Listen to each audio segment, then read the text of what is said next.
Bonjour mes chers béliers, je vous remercie de me retrouver pour cet horoscope du mois de novembre. Alors, il y a peut-être quelqu'un du passé qui pourrait revenir ou une situation passée qui pourrait se reproduire, être ranimée, puisque nous avons la carte du jugement qui est une carte de résurrection. Donc c'est vrai que quand le jugement apparaît, on peut se dire, tiens, est-ce qu'il n'y a pas quelque chose ou quelqu'un qui va montrer le bout de son nez, qui va remonter à la surface et que l'on pensait terminé, qui faisait partie du passé et qui est remis au goût du jour. Alors pour le meilleur ou pour le pire d'ailleurs, hein, ça peut être, si c'est quelqu'un, faites attention quand même parce qu'on a l'empereur dans les obstacles et l'empereur, ça peut être quelqu'un qui s'enlise dans de mauvaises habitudes, qui continue à faire preuve de mauvaise foi.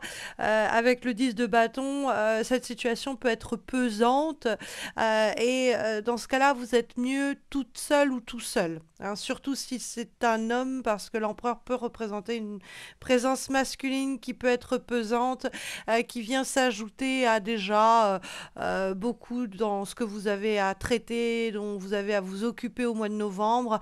Et soit cette personne, elle est là pour vous aider, ou elle facilite les choses, soit elle dégage, quoi. On pourrait dire les choses un peu crûment de cette façon-là, parce que vous avez le 9 de denier qui est dans les attitudes et les événements positifs pour vous au cours des semaines qui viennent.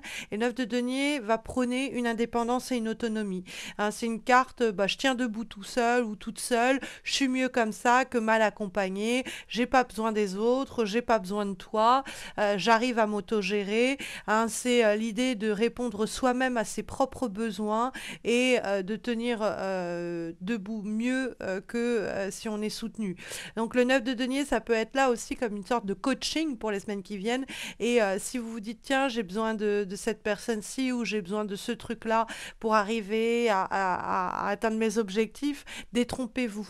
Vous êtes assez plein ou pleine de ressources, assez futé pour trouver les moyens de gérer ceci, de finaliser cela, sans l'aide d'autrui, sans l'aide de l'extérieur. Vous réussissez, mes chers béliers, par vous-même. Hein, la carte du 9 de denier, c'est d'ailleurs même l'idée qu'on va pouvoir profiter des résultats qu'on a réussi à soi-même concrétiser, qu'on a réussi soi-même à générer. Hein, le 9 de denier, on peut se féliciter de nos réalisations, de nos concrétisations.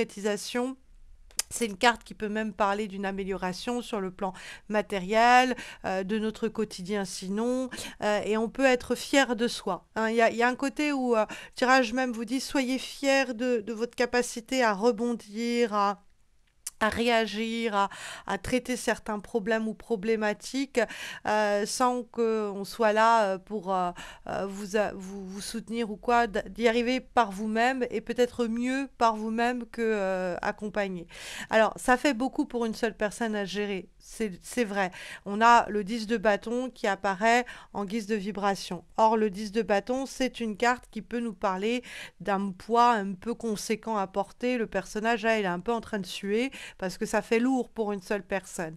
Maintenant, elle n'est pas dans les obstacles, elle reste en vibration, comme si, oui, c'est un peu lourd et c'est un peu un fardeau par moment, c'est très énergivore, mais on y arrive pour autant. Le 10 de bâton, on arrive à encaisser, on arrive à tenir bon pour franchir les derniers mètres qui nous séparent de la ligne d'arrivée.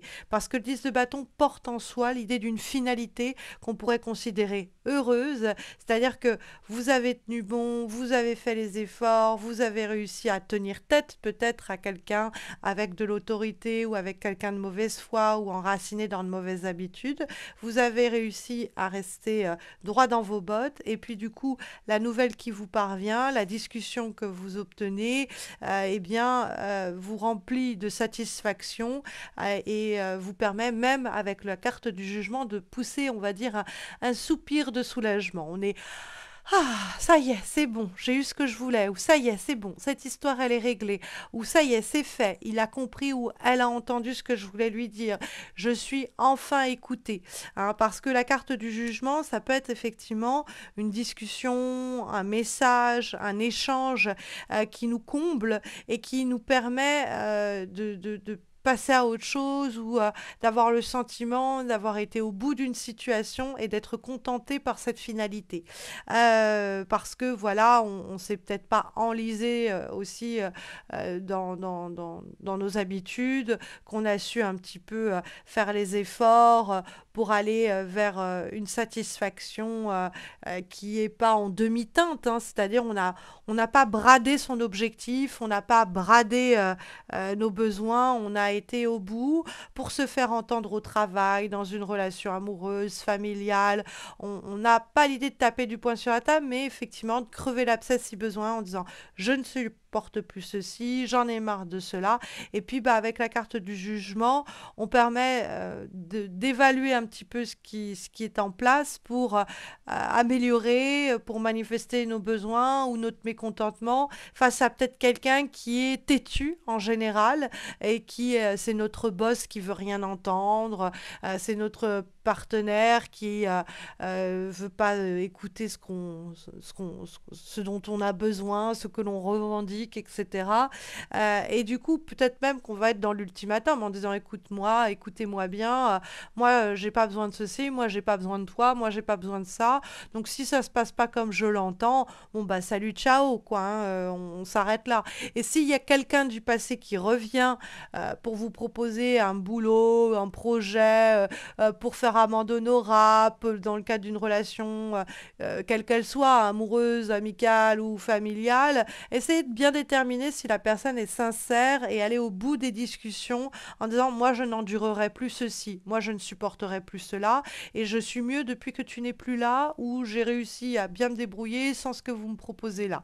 Donc soit ce que vous avez à m'offrir, à me proposer, ça tient la route et c'est bien fondé et vous n'allez pas retomber dans vos vieux travers ou tu ne vas pas retomber dans tes vieilles habitudes parce que si c'est le cas, bon bah moi ça ne m'intéresse pas, je suis mieux dans ma situation telle qu'elle est aujourd'hui et sans que tu ne viennes la transformer. Soit tu as fait tes preuves, tu es capable effectivement de prouver que tu as changé, ou vous êtes capable de me certifier que ça va se passer comme vous me le promettez. Et dans ce cas-là, je vais l'envisager, hein, parce que la carte du jugement, c'est réussir aussi à évaluer le bien fondé de ce qui nous est proposé et pas se laisser avoir ou entuber ou entourlouper un peu l'idée qu'on essaye peut-être de nous avoir par les bons sentiments ou quoi, mais dès qu'on gratte un peu la surface, on se rend compte que l'autre n'a pas du tout changé ou que la proposition que l'on nous fait, elle est hyper bancale. Donc dans ce cas-là, dans le cadre de cette précarité-là, 9 de denier, on sait veiller à nos intérêts et on ne lâche pas à ce propos et à ce sujet. Parce que la carte du jugement, elle peut être synonyme de réanimer quelque chose, de ramener quelque chose à la vie, et ça peut vous être profitable, mais c'est à la condition que vous n'ayez pas à encaisser ou à endurer des maux MAUX que vous aviez déjà subis dans le cadre de cette affaire-là. Donc si on a un ex qui revient ou une ex qui revient, il faut vraiment, vraiment prendre le temps de bien dialoguer, bien évaluer, lui prouver que bah, on est mieux seul qu'avec, pour dire qu'on a plus à gagner de rester seul que d'essayer d'aller plus loin avec cette personne si elle n'a pas changé. Donc, il faut vraiment, pareil pour le boulot, vous êtes par exemple à votre compte, on vous propose un projet, est-ce que vous n'êtes pas mieux à votre compte que dans le cadre du projet que l'on vous propose, hein. Vraiment, ayez le compas dans l'œil, c'est un petit peu l'idée pour les semaines qui viennent, qui est ici formulée dans le cadre de cette personne qui revient, dans cette discussion qui réanime des choses, dans ce projet qui vous est éventuellement proposé, hein. Comme avant-dernière énergie, guidance, information pour ce mois de novembre, nous avons une lame issue de l'oracle de Magic of Paper et nous avons, mes chers béliers, la clé. Donc, la clé, ça veut dire qu'il y a une porte qui peut s'ouvrir. Ça veut dire que vous avez une clé qui peut lever le voile sur une situation, donc clarifier des choses, un dialogue à cœur ouvert qui va permettre de avoir une meilleure appréhension d'une situation passée ou d'une opportunité future. Ça veut dire aussi que vous avez la clé dans le sens, quelqu'un qui a la clé, c'est l'idée que vous avez les rênes, hein, de cette affaire, c'est-à-dire que c'est vous qui décidez. Donc, n'oubliez pas votre capacité décisionnaire, que vous pouvez mener la danse, que vous pouvez être maître, maîtresse d'orchestre dans cette affaire-là, que vous avez la clé pour solutionner une affaire ou pour en tout cas décider de ses retombées à cette affaire-là. Ok? Donc il y a une clé qui vous est offerte ou que vous trouvez qui est le fruit de votre dur labeur avec le 10 de bâton et qui peut ouvrir une porte, mais c'est vraiment à vous de décider si ça vaut la peine d'ouvrir cette porte-là. Parce que comme dernière énergie, nous avons une lame issue de l'oracle Moon Witch et nous avons la carte du signe.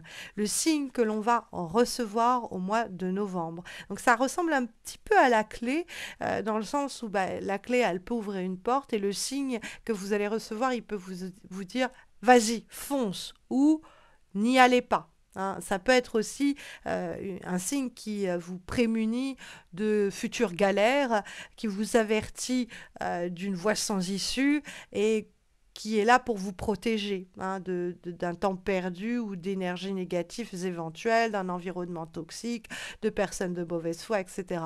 Donc soyez attentifs, attentives aux signes que vous pouvez recevoir, au singulier comme au pluriel, au cours du mois de novembre, qui pourraient vous dire, bah, allez, passez le seuil, ouvrez cette porte, allez-y, ou qui au contraire pourrait vous signaler, il est mieux de laisser cette porte fermée, refermée, et peut-être même à tout jamais. Mais vous allez avoir un clin d'œil du destin pour vous signaler ce qu'il serait bon pour vous de faire ou ce qui serait bon pour vous de décliner. Donc gardez l'œil ouvert, pourrait-on ici comprendre à travers cette dernière énergie pour ce mois de novembre. Alors sur le plan amoureux et personnel, je devais poster des guidances en octobre, je n'ai malheureusement pas eu le temps. Vous le savez peut-être, je suis une jeune maman, mon bébé vient de célébrer ses 2 mois et c'est très dur de dégager du temps, surtout que j'étais en congé maternité. Bon, je reprends le travail de tarologue le 10 novembre, donc les consultations en direct, les tirages, les formations, la thérapie, tout sera disponible à partir du 10 novembre. Donc n'hésitez pas à consulter mon site si vous avez besoin de moi. Vous avez le descriptif, le lien de mon site dans le descriptif de cette vidéo.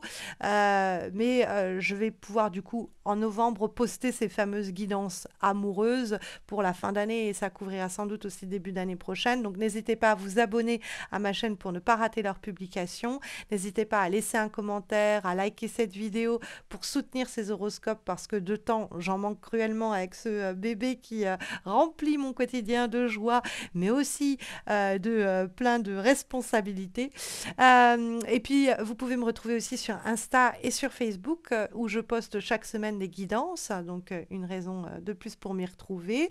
Et puis, bah, je vous souhaite à tous et à toutes de très belles semaines à venir. Je vous retrouve courant novembre donc pour ces guidances amoureuses, fin novembre pour les derniers horoscopes de 2023 pour le mois de décembre. Et puis, bah, d'ici là, prenez bien soin de vous, mes chers béliers, et à très vite, en tout cas, je l'espère.